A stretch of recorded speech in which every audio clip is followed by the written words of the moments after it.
Now, let me just back up, if I may, to back when I used to be a corporate salesperson. And I know many of you, like me, got to go to a lot of meetings where you're brought into a home office of some kind. And this was back September 12th of 2012. And so I was working as a VP of sales for a Fortune 100, and they brought all of us in the field, all 43 of us, in to talk about this great new thing that they were going to be doing as a corporation.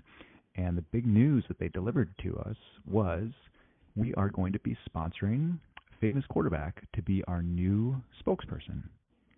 And now you may recognize this famous quarterback. This is what they're telling us in the crowds. It's the COO of this Fortune 50 actually company that's on stage, and he's telling us a story. He says, this famous quarterback, when we entered the relationship with him, we really wanted to meet him in person to see if he was as good of a person as he presents himself both on the field and off the field.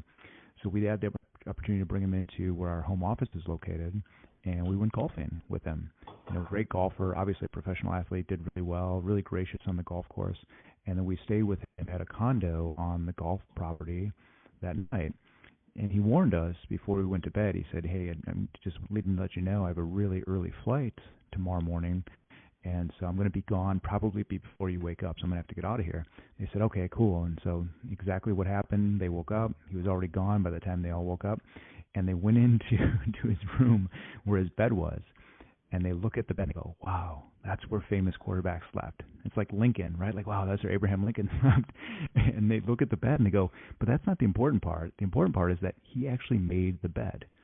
Here he was making $20 million a year as a professional athlete and had an early flight but took the time to make his bed.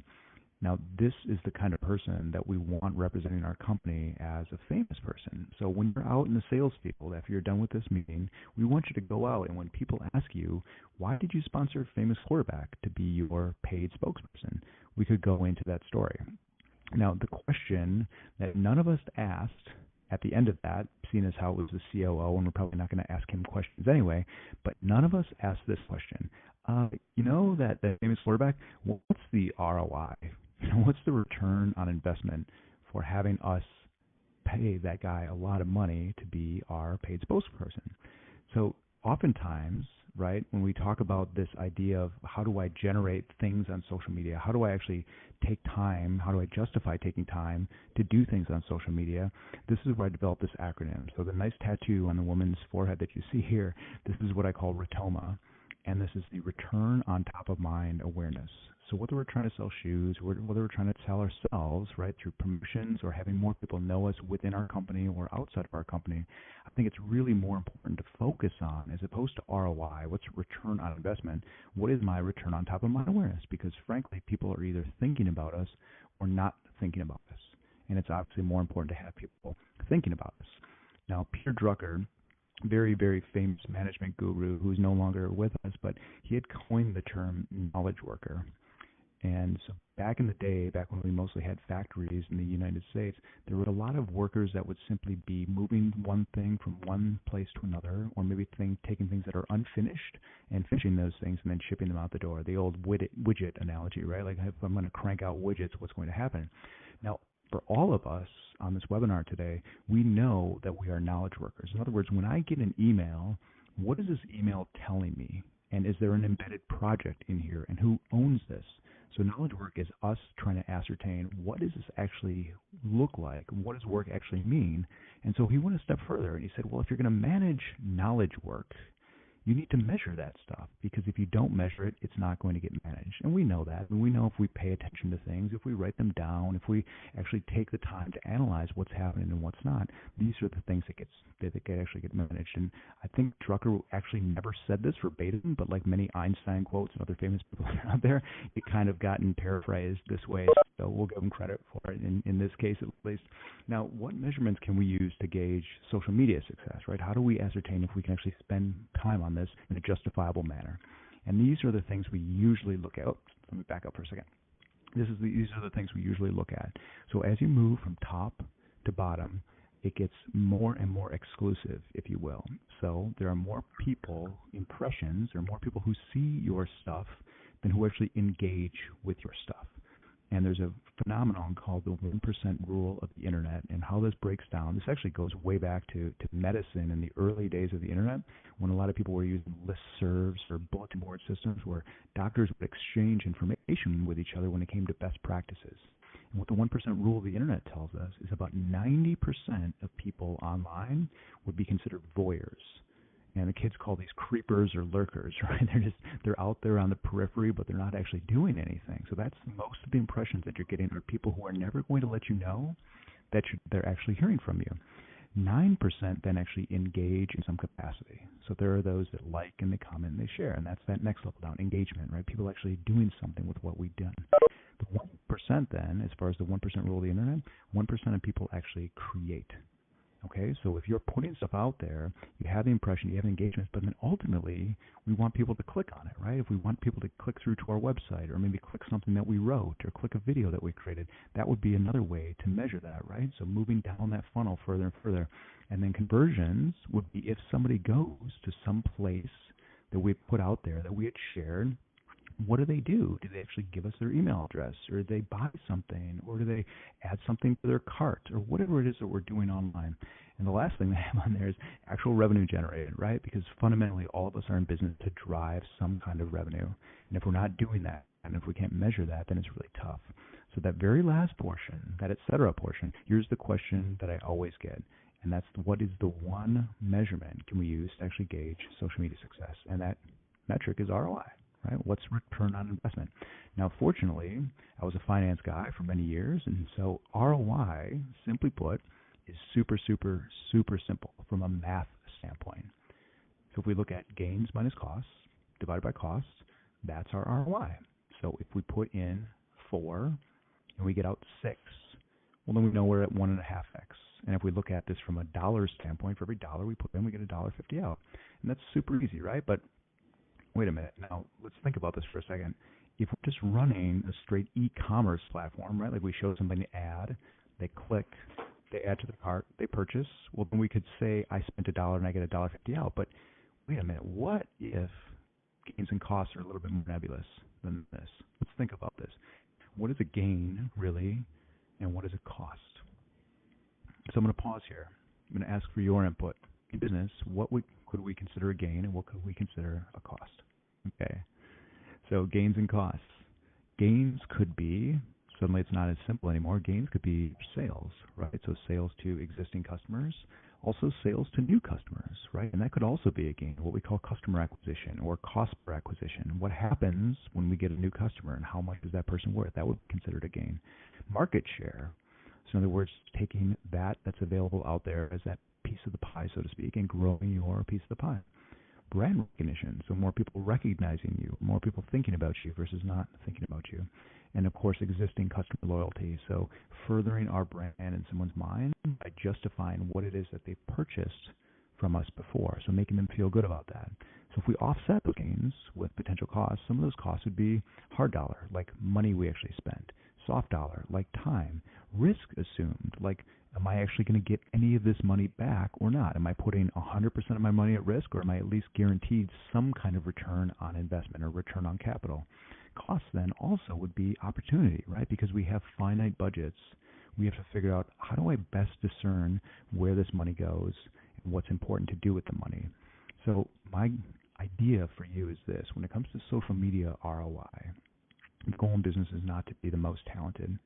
So the idea that Malcolm Gladwell popularized with this 10,000-hour rule, where you go in the basement, 5 years later you come up, you're a brilliant person in this respect. We don't need to be that good. We don't need to be the very best. We certainly also don't need to be the most well-known person or the most well-known person in our space, the most famous person. So if you think about these two criteria here, most talented, most well-known, Oprah would probably fall into that respect, right? But none of us are actually giving money to Oprah, right? She's just too big for us. So my goal for you is to think about it this way. The idea is to be the person who's top of mind for the right people at the right time. So we have to be talented enough, we have to be well-known enough, but we really just need to show up more often. And social media allows us to do this better than any other mechanism ever available, because we can essentially digitize what it is that we know and share it. So if this is something you feel compelled to tweet out, that would be a nice tweet for you if you choose to do that. So let's think about this a little bit. Let's test this hypothesis and see if it's actually true. I'm going to ask you, and you can do this in the chat. Typically, people would do this in the chat if you choose. Otherwise, if you could, just indulge me by writing it down when you're listening or paying attention to this. Write down the first of each of these three people that come to mind. Well, for me, I'd say athlete in Boston. Tom Brady is obviously first and top of mind. Okay. Because you're in Boston, that's he's just kind of ubiquitous. Yes. Okay. Cool. Okay. In terms of actor, I would say George Clooney. I just saw something in the news about him this morning. I can't recall exactly what it was, but his name did come up. In terms of business person, Steve Jobs, of course, comes to mind, being that he's so well known.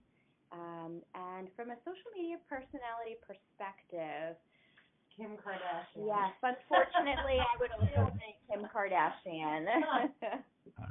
All right, cool. And okay, so I have in the chat, I have Madison telling us that athlete comes to mind is Russell Wilson. So I'm either assuming you are from the Pacific Northwest or you are a Wisconsin Badger like me, and you think about Russell because he went to Wisconsin for a year. Actor, you say Chris Pine, and then we're waiting on a business person here. But what about anyone else who's not on mute right now, any athlete, actor, or business person that comes to mind?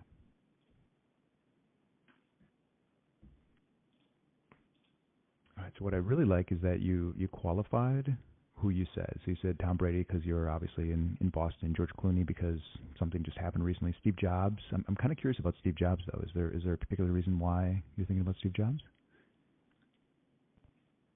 You know, I can't say that there's necessarily a reason. I would say much like, when you think about the Golden Arch and you associate it with McDonald's and you think about, the Apple sign and you immediately think of Apple products.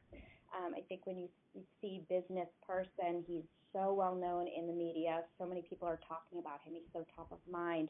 I think he sort of is someone that just pops into my head. That's interesting. Okay. And social media personality-wise, I think Kim Kardashian has become very, transcendent in that respect, where she's much bigger than just who she actually is, right? Because she influences so much. And then Madison had mentioned also Jeff Bezos, who obviously the chairman of Amazon, founder of Amazon. So those people all, were people that you thought of initially when I asked you and I prompted you with this question. Now, what I'm guessing that no one listening had wrote down is either these three gentlemen here. So going from left to right, we have Mike Tyson, we have Russell Crowe, and a lot of people who, I guess me being a little bit older than a lot of the people with whom I speak, Lee Iacocca is not nearly as relevant as he used to be, but he was very much so at the time. So if you think about these three gentlemen, they were the biggest person in their respective industry, without a doubt. Like if you asked people in the late 90s who was the biggest athlete in the world, they would not say Michael Jordan. They would say Mike Tyson. Mike Tyson really defined boxing, much like Tiger Woods defined golf. And as Tiger has fallen, right, Mike Tyson, as he fell out of favor, boxing has never been the same. Russell Crowe, a lot of people forget about this. Russell Crowe, in one of his first feature films, Gladiator not only did well at the box office, but it also won a Best Picture Oscar. So the Best Picture Academy Award for 2001, and he actually won the Best Actor Oscar as well. So following that Best Actor performance in the Gladiator movie, he had pretty much his choice of any film. So he was the biggest box office star for a handful of years in Hollywood. And Lee Iacocca, much before Warren Buffett would fly to Japan and get out of the jet and have throngs of fans cheering his name, Lee Iacocca was that person as well. Now, the reason I'm bringing up these three people is they, without a doubt, reached the top of the heap in their respective industries, but not a single person in any of these times that I've ever done these presentations, which has been a handful of times, no one has ever mentioned any of these three people.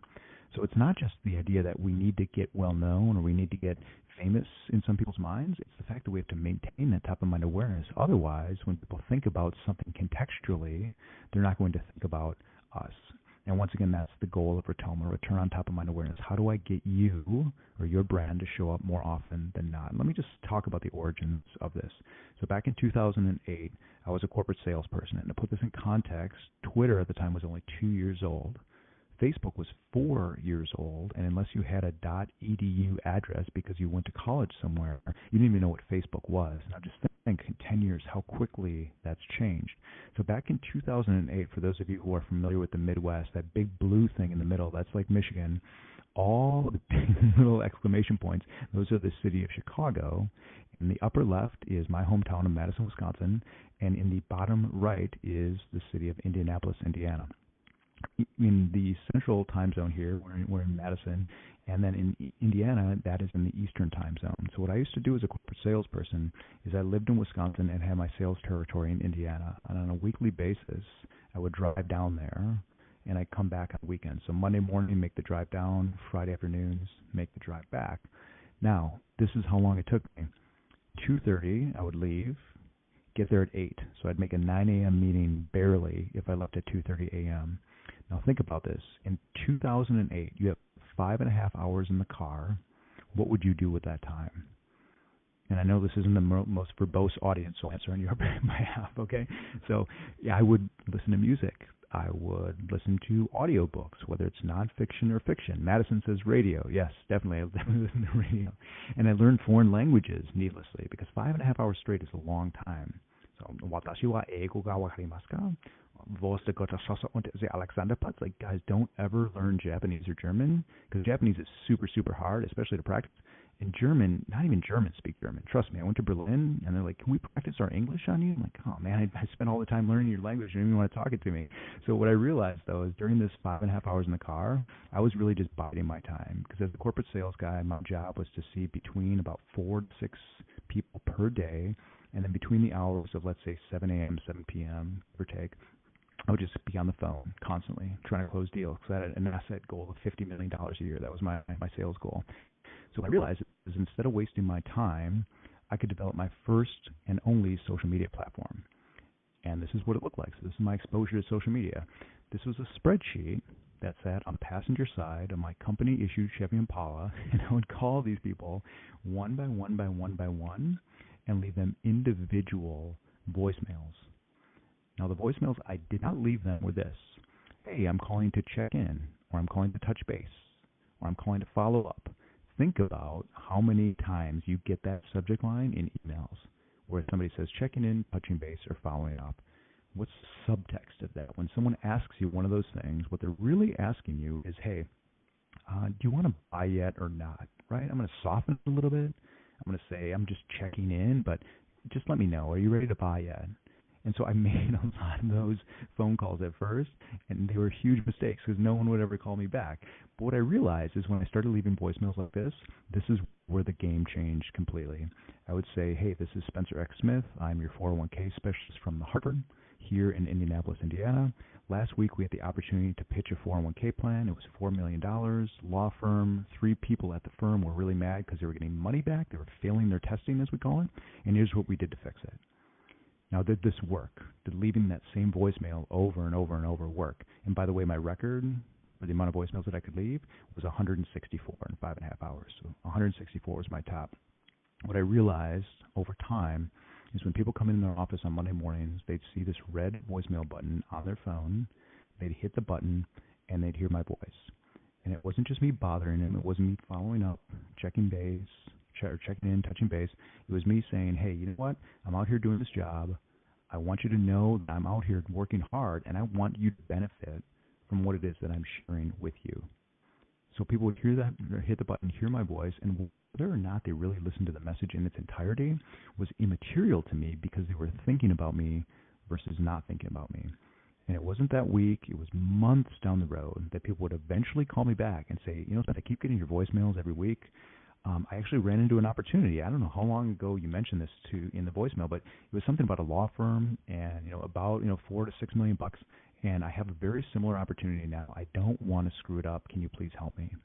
And so what this did in the mind of the people on whom I was calling is it changed their mentality when it came to me. I wasn't a vendor anymore. I was a consultant to them. I was a service provider to them. So instead of, because my typical sales cycle back then was 17 months, instead of people calling me at month 16 and going, I need your price and your product, they would call me at month zero when they'd first identify the opportunity and say, I need your help. So when we go in to pitch to the board of directors, I was there hand in hand with them. Now, did this work? Yes. I got nice little acrylic sales awards that sit atop the fireplace. The top one, you can't really get the context of it, but this was a nice oversized check that I got to hold up at a national sales meeting like I was on a game show, and that was awesome. But the caveat of doing it this way is I wasn't able to leverage my knowledge. So what I mean by this is I used to have a securities license. I used to actually have 3 securities licenses where my companies for which I worked said, do not use social media. We do not want to allow you to do it. Even if you were on it, we wouldn't let you know what to do because we don't know what to do ourselves. So if I didn't make those phone calls, if I didn't make those voicemails every single week, they just didn't happen. Okay? Now you advance to what we all have available to us at all times, the greatest opportunity to leverage our collective knowledge, the things that we're doing every single day, is social media. So we can now put it out there and have people learn from us. So let's just think about this, right? Because this is still a relatively new phenomenon. Like I said, Twitter was only 2 years old in 2008. Let's think about the 3 kinds of media. These are analog, digital, and what I'll call infinite digital. In other words, things that can be replicable as well as shareable. So think about the first audio tape you ever bought, the first band, the first musician. Who did you buy first? And for me, that album was awesome and still is awesome. It's Pyromania from Def Leppard, circa 1983. Fantastic, right? Now, the drawback of having an audio tape is it's analog, meaning it degrades over time. So I literally wore out that tape, meaning I needed to buy another one. And before we had digital media available to us, that was really the case, right? You'd take a handbill, you'd write something on a piece of paper, you'd throw it up on a telephone pole, or you put it on a billboard or whatever, and after a while, that thing would start to wear out. That used to be the case. That used to be the only kind of media that we really had available to us. Now, you advance to digital media, and here's the example that I used before. If I were to leave voicemails on someone's digital voicemail system, they could save that voicemail. They could forward it to someone else in their office, so it wouldn't wear out over time. It would be there. Now, you take this idea, you take the digital idea, and you scale it to an infinite replicable means, and this is where magic happens. Now, as I mentioned, until January of 2015, I could not use social media at all. I was not allowed. So leaving my securities job in January 2015, I just went headlong into it.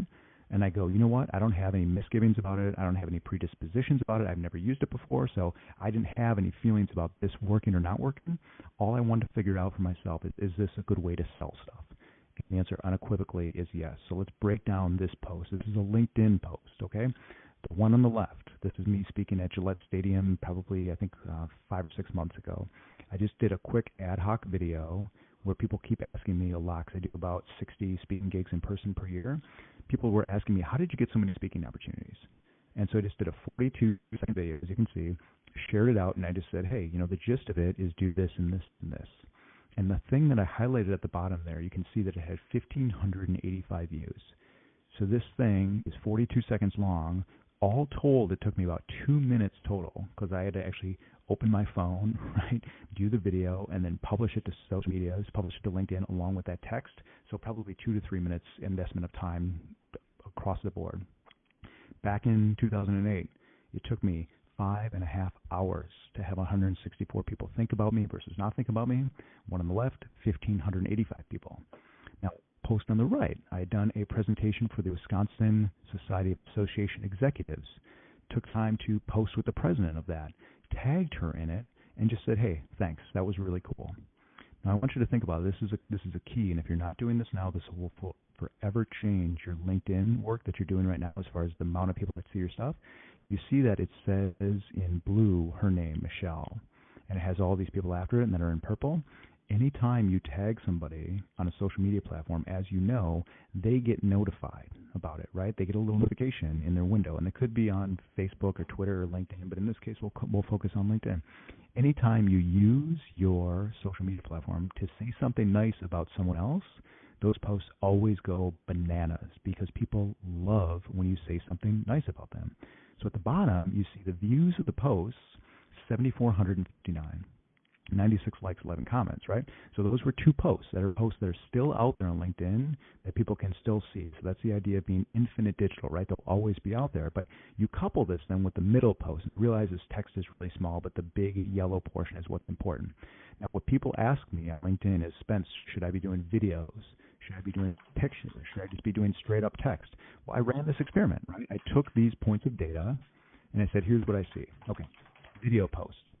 78 likes, 10 comments, 1,585 views. Non-video post, 96 likes, 11 comments, 7,459 views. So what I said in the copy above is, look, I got a lot more views on the picture one, not as much engagement statistically, but then I got a lot of views with a lot of engagement on the video. I just don't know what's more important. So I posted that question. So I took 2 pieces of infinite content that I already had. I combined those for yet another piece of content, right? So you can see where I'm going with this. The idea of investing not a lot of time, especially on LinkedIn, where people are paying attention in business mode, in a business context, typically when they're at work, and simply letting people know what you're figuring out is extremely, extremely effective and efficient as well, okay? Also, you probably noticed this on LinkedIn. If you're not doing this now, please do this. Especially if you're prospecting, if you're trying to sell into a specific account or maybe a new company, you're going to see if you click on the views number of those that actually see your stuff on LinkedIn, as you walk from right to left, rightmost area, those are people in the specific geography that have seen you.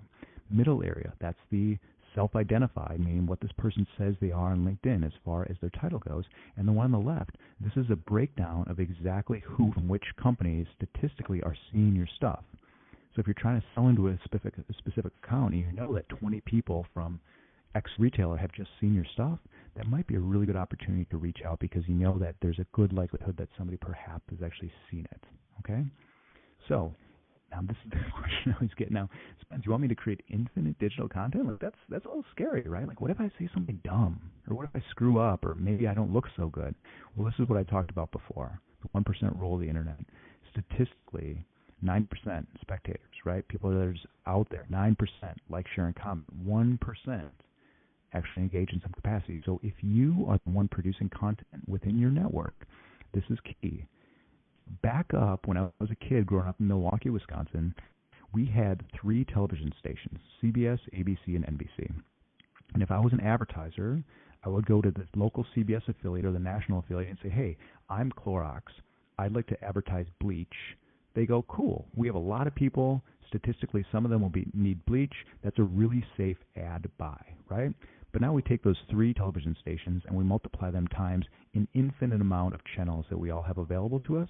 No longer do we need to be general, broad-based advertisers. So in other words, if you look at your LinkedIn network, right, and you have, let's say, 500 connections, 5 of you will be producing content.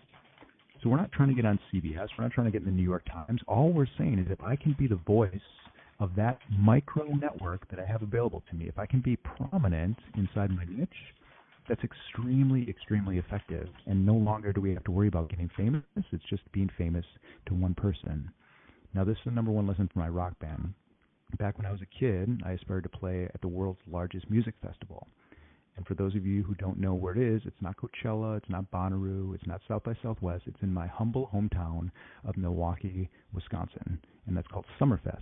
It's 11 days, 11 stages, 700 bands. This is my number 1 lesson. You need to go where a scene already exists and make yourself valuable. It's really hard as a band to go and book a venue like a bar. It's tough to get the sound person to show up, the light person to show up, and most importantly, it's really, really hard for fans to show up. So it's a lot easier to go, hey, you're a festival or a college or something where you need bands. Well, let's just simply go and ask that question. Hey, we know you need 700 bands, Summerfest. How do we get to become one of those bands? So that's exactly what I did. I cold called the Summerfest office, the world's largest music festival, and I asked the person who answered the phone, Stacy Olson. I said, Stacy, how do we get to do this? She's like, what are you talking about? I go, well, isn't there some kind of application we fill out or something to be able to play Summerfest? She goes, no, dummy, it's who you know. And I go, well, okay, I know you. Could we maybe start there? And she goes, okay, cool, I'll indulge you. So think about this, bottom of the pyramid, this has the vast majority of the people in it. So people who have joined a band. And as you go up the pyramid, it becomes more and more exclusive. So she actually indulged me. She said, hey, have you joined a band? I said, yes, fortunately I have. Okay, have you actually performed for a crowd? I said, yeah, we've done quite a few shows. She goes, okay, you've gotten out of the proverbial basement. You've not puked on your shoes. You like what you're doing. Cool. Okay, have you written a song? And I said, yeah, we've written a lot of songs. Why would you be asking me that? She goes, well, Spence, at Summerfest with our 700 bands, we have a lot of bands that already play other people's music.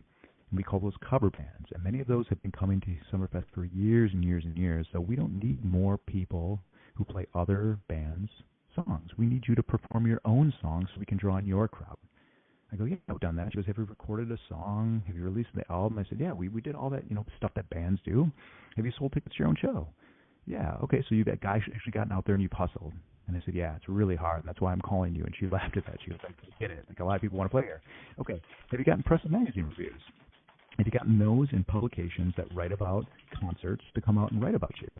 I said, well, yeah, why is that important? She goes, well, what I need you to do is I need you to take these press and magazine reviews, take your CD, take your 8x10 black and white that every band and every comic and every actor has, and I need you to put together that in a formal press kit. Do you have one of those for me? I go, no, what's a formal press kit? And she goes, well, take all that stuff, send it to me, and maybe I'll put you on if I like the music. But what's really important is I need that social proof from you. I need those reviews from you, because if I put you on stage and you're not good, my boss is going to come to me and go, why in the world did you put those guys on stage? At least I can pull out that press kit, and it's a CYA move for me. She goes, Spence, you know what CYA means? I go, yep, I sure do. She goes, okay, that's why I need that from you, because if you stink, I need to cover myself just in case.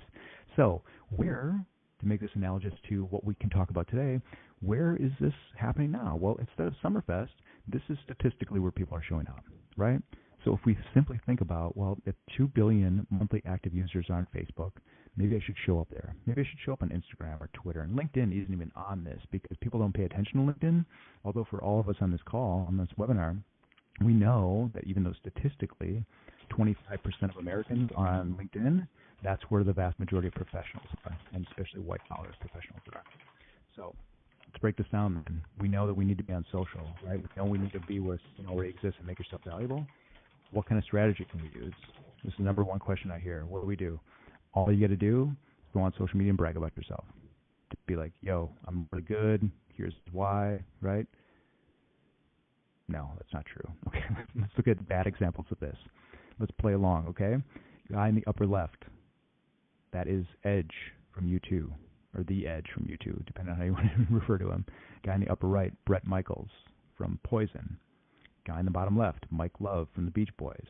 Guy in the bottom right, Rivers Cuomo from Weezer. Now, what do they all have in common? Well, they're all part of pretty famous groups, but they're all wearing their own paraphernalia on stage or in an interview. So Bret Michaels is wearing a Poison t-shirt even though he's in Poison. Now, guys, like clearly, if you're on stage, you don't need to be wearing your own band's t-shirt, right? But this is what a lot of people do. They turn to social media to say, look what I do. Look at how great I am. Look at what I'm doing and why I'm so important.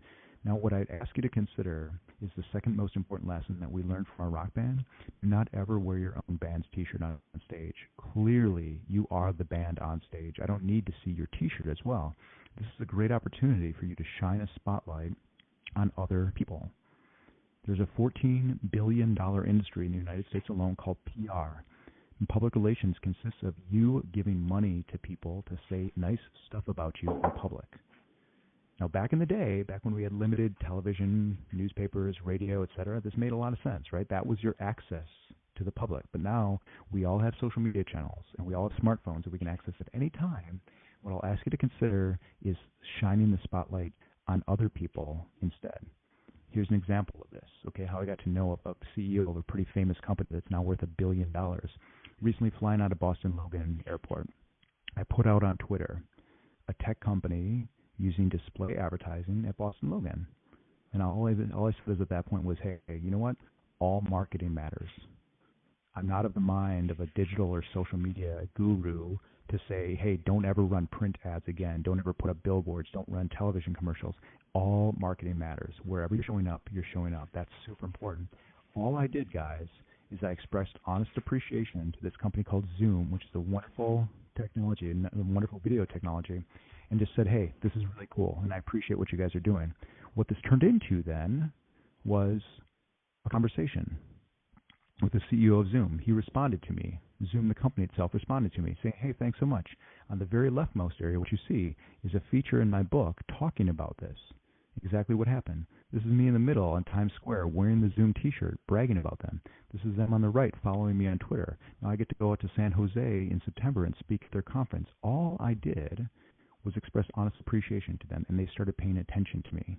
So instead of trying to get people to think about you by saying great stuff about yourself, all you need to do is shine a spotlight on them. Everybody is attention starved. And the more that you can, on your own accord, do this thing without any kind of prompting or any kind of ask whatsoever, you're good to go. So consider doing that, please. Nothing will be more beneficial on social media than that. So that's there are really three options when it comes to using social. You can say nothing, what the vast majority of people do. You can say something about yourself, which a lot of people already do, or you can say something about someone else. Now that last option, saying something about someone else, that boils down to one of two things. You either say something mean or you say something nasty, which plenty of people do, but for all of us on this webinar, this is not for you. This is your opportunity to say something nice about someone else and highlight exactly what it is that they're doing that's beneficial. So please do that. And here's the last example that I'm going to share with you. This is where I'm going to ask you to spend some time, if you could, specifically on LinkedIn, and this is why this is really important. The bottom post that you see here, this is just a screen capture. There's an association that I work with a lot called the Association of Legal Administrators, and legal administrators are the people who are not the lawyers, but actually the business people at the law firm. Okay, so the business people at the law firm could be the CFO, COO, marketing director, all of those people that keep the lawyers in line. And so this bottom post that you see here, this is a woman named Kim who liked a post that mentioned me. So you've noticed this on LinkedIn, right? If somebody puts the @ sign and mentions you, you're going to get a heads up each time that someone engages with a post that mentions you. Now, what I love about what my friend Allie did here is she took time to go to LinkedIn and post about this conference. So she was the chair of a conference that happened in Nashville and in Vegas. And instead of her posting on LinkedIn and saying, hey, it was great to have the 1,500 people at this conference, look at me, look at how great I was, she went through and actually thanked her planning committee. So you can see all of the first people that are named in blue. She thanked everyone on the planning committee. She then thanked the staff in the home office in Chicago. She thanked the speakers individually, including me. Now, why did this work? Well, you notice at the very top, under her name, which is Strategic Planner and Implementer, it says 8D. And that means 8 days ago she posted this. Now, Kim, who just liked this post, saw it 8 days after Allie had initially posted this. So the question that I hear constantly is, how do I justify spending time on social media? Because I put something up and it's gone, right? Well, maybe, certainly on Twitter, maybe on Instagram, maybe on Facebook. But guys, I can't emphasize enough, on LinkedIn, people go on with such irregularity, so they'll maybe go on once or twice a week. And if you simply show up in their feeds, this posting that you do, especially where you highlight other people, this is going to go on for days, if not weeks at a time. So if you're thinking about how do I justify a time investment, especially on LinkedIn, just know that your post has a lot more shelf life, if you will, than it would on Twitter or Facebook or Instagram. So consider LinkedIn that way, okay? Now, to put it in context, I'd shared with you some of my view numbers before. Allie, because I know her personally, I said, hey, can you just show me the views number? How many people actually saw this post that took you probably 10 to 12 minutes because you tagged all these people? How many people actually saw this? So you see in the bottom left, 7,600 people saw it, despite the fact that she only has 939 followers or connections. So because she went out of her way to publicly thank all these people, of course, what did we do? We liked and we commented and we shared. So we amplified her message on her behalf, and because she was the purveyor of good news, she therefore was the beneficiary, even though she was deflecting attention away from herself, which is just a wonderful example in this case. Somebody with a very limited network. Now, this is from the book. Yeah, please go ahead. Excuse me, I'm sorry, it's Terry. I just wanted to do a time check. We have about 11 minutes left. And I do want to leave time. I know that we have a quiet group, but I do want to leave time in case anyone has questions that they'd like to pose to you. So I'm not sure how much farther we have to go here. Yeah, this is just going to be what the PDFs are that I'm going to give to people. Okay. So this is just what's called the Personal Branding Power Hour. So this is I'll speed through this, but once you sign up, I'll send you this in PDF form, and this is just what I'll ask you to consider doing each respective day. Is write, so share something, get social, so go out there and show people that you're listening, and then go to school, which is learn more about your industry and then share your findings with people. And so each of these three will break down in the PDFs that I'll give you. But the goal is to at least set aside a little bit of time each day to do these things, to write, so to share what it is that you know, use social media effectively, and then do some research in the industry. So I'll skip through this stuff, but you'll get this in the PDFs. And the way that you get the PDFs would be just by texting. This is what they look like, by the way. I'll speed through this. Sorry about that. Okay. Just text 66866. I'm sorry, just text my initials, SXS, Sam X-Ray Sam, to 66866, and then you'll get these PDFs and how they work. That's terrific. Cool. Fabulous. Well, you were all the way at the tail end anyway. I just wasn't sure. But thank you so much. That was really great. What I'd like to do is open it up for questions. If anyone has any questions, you can take us off mute to ask your questions.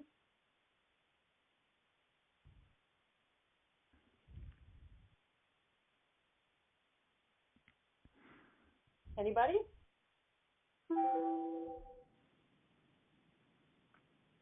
We do have a quiet group. Yeah, that's okay. People are shy on webinars sometimes. It was a huge amount of information, and thank you so much. I think that there are a lot of great ideas and some great direction in here, and I love the way you put it into context. Loved your social media platform, your first social media platform, especially from 2008. I think that it gives us all really great perspective on not only how far we've come, but really sort of the early stages of even thinking in that direction and creating a platform for yourself. Thank you.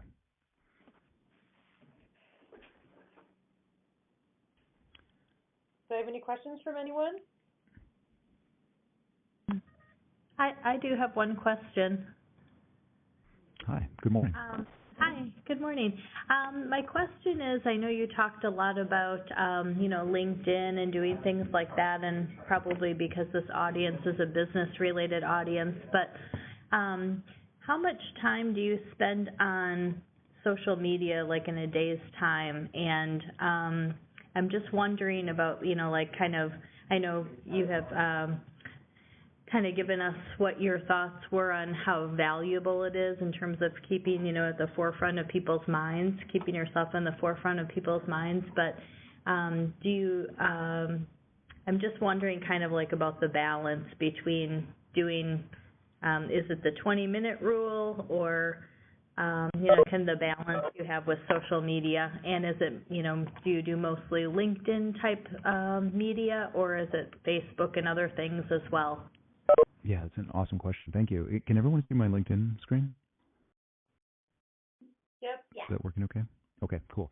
What I purport is I ask you to invest 6 minutes a day at first, and then as that grows, if it makes sense, then consider investing more. And so what I do with my 6 minutes is initially right off the bat, I know a lot of people poo-poo this idea, but they go, don't get on social media first thing when you wake up. But what I do is express gratitude first thing when I wake up, and where this happens contextually for me is LinkedIn, because there's so much stuff. So you see all these notifications here. This is just stuff saying nice stuff about, or it's people saying nice stuff. So liking or sharing or commenting on posts where I was either mentioned or I had posted something. So this is what I do first, is I find out those that are saying nice stuff about me, and I acknowledge them publicly. And that this is the biggest issue that I have with the large brands that we work with, which some of the financial services companies that I can't name, but you would certainly recognize, they just don't let people know that they're listening. So it really means a lot when people go out of their way to say something nice to do that. So that would be my first ask of you, is if people are saying stuff that's nice about you, commenting on your post, acknowledge them first. That would be in order as far as what I do first. And if that's not happening, what I ask you to do is go to this number. Now, this is the most important social media metric of which I'm aware. So we can look at followers and likes and comments and all that kind of stuff, but this is indicative of you doing the right things or not. So as you look at this number, this 1,638, that is the trailing number of 90 days in the last 90 days of people who have looked at your profile. Now, people do not ever end up on your LinkedIn profile by accident. Either it's something that you've shared specifically, or it's something that you had put something out there and they Googled your name and you're the first, like LinkedIn is probably top 3 or top 5 for most people, depending on where you are. But what I do is look at these last 5 people who had viewed your profile and reach out to them. So here's my friend Erin, who is just on my profile. She's an attorney 39 minutes ago. I would first maybe reach out to me, or I'm sorry, reach out to her, and I'd say something like, hey, Erin, I noticed you were on my profile here on LinkedIn. Typically this happens for one of two reasons. Number one, it was an accident, or number two, there's something I can do for you. And that verbiage took a long time for me to write, so I'm just going to write it up so you can see it, okay? So this works because, like I said, I do about 60 speeches per year. I probably get 5 to 6 speaking gigs at $5,000 to $10,000 a pop just by making sure that I do this. So I say something like, hey, Erin, I noticed you were here on my profile on LinkedIn. Typically, this happens for one of two reasons.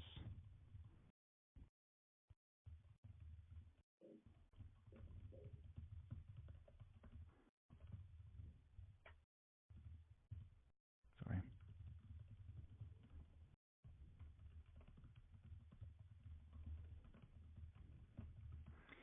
Now, the reason why I wrote it specifically this way is a lot of people don't want you to know that you've been creeping on their profile. Right? So they won't even go out of their way to say it's an accident. They just won't respond. But I feel like this is a good way to give them an out, right? Like, hey, I saw you. I mean, no big deal if you don't respond. That's totally cool. But this is what I discovered after once again playing in the band for all of these years. And so for those of you who haven't been in a band, let me just frame up some context. So the last time you went to a show in person, so it could be a concert, it could be a play, it could be a musical, you are very deliberately at the end of the show bottlenecked through a specific area. And the specific area is where they might have some of the people from the musical, right? Like, hey, come out and meet so-and-so. And he or she will be accompanied by a bunch of people selling overpriced merchandise, right? So you're specifically bottlenecked through that area because they go, this is our one chance to sell you a $60 t-shirt, right? Because the half-life on this enthusiasm wanes very, very, very quickly. So as you're sitting there and you're trying to leave, you go, well, maybe I should buy a $60 Jersey Boys t-shirt because then I can recollect how great the experience was. Right? That's how they sell stuff. So I found the same thing with LinkedIn, guys. When people have been on your profile, so like this person from Foley & Lardner right here, who's from a law firm, this person, DLA Piper, the second largest law firm in the world, she was just on my profile. Like I should probably at least reach out and be like, hey, what were you on my profile for? Right? Because then it gives them a reason to respond to you. So if they're doing this, and they've just been on your profile, at least reach out and see if there's something that you can do for them. So in order, right, I'm going to invest 6 or 10 minutes a day, go on notifications, find out where people are conversing, and it involves you, and then simply go on your profile and figure out who the heck's been on your profile. And then once again, if I may ask you to simply take a snapshot of this number right now before you start your increased LinkedIn activity. Take a look at the number of people who have been on your profile, and as you see this start to tick up over time, it's going to be positive reinforcement to you to say, wow, you know what? More people are thinking about me, but they're not just thinking about me as on a cursory level. They're thinking about me to the degree that they actually want to find out more about me. So ultimately then, when people click on your profile, I'm not going to go into this right now, but you think about what you want to say to them, right? Like have them understand that this is something that you want to tell them. Be very deliberate so when they click on your profile, they know what it is to anticipate from you. So I hope that helps provide a little context for you. Thank you. You're welcome. My pleasure. I think we have time for one more question, if anyone has one. We got a bunch of shy people. And last thing, if no one else has a question, I know you'd asked about Twitter and Facebook and stuff before. I don't know, because I'm active in pretty much everything because I have to be a practitioner in order to safely talk about this stuff, right? But I just don't, like this engagement that, I'll pull up a recent post, the engagement that I get on LinkedIn organically, in other words, not paying for it, is just bananas compared to other stuff. So just as a test, when I was flying out of Vegas recently, I just told a quick story about this poor woman who was working at this coffee shop, and there were supposed to be 4 people, and then there ended up being 1. So 3 people called in sick. I posted this exact same thing here on LinkedIn and on Facebook. Same time, everything was the same. So this is my control, and I just changed up the platforms. This got 231 likes, 14,000 views, and on Facebook it got something like 23 likes. So I find that here on LinkedIn, there's just a lot more opportunity for you to show up in front of the target audience that you want for free. Awesome. Hey, Spencer, would you mind one more time just flashing the text information for folks who might have missed it? Sure. Perfect, thank you. Make sure everyone writes that down so you can get his the PDF. Awesome. Spencer, thank you so much for today. We really appreciate it. This is a wealth of information, and I'm sure that there was a takeaway, at least one takeaway for everybody, if not multiple. So thank you so much, and thanks to everyone for attending today. We really appreciate it. It's my pleasure. Thanks for having me.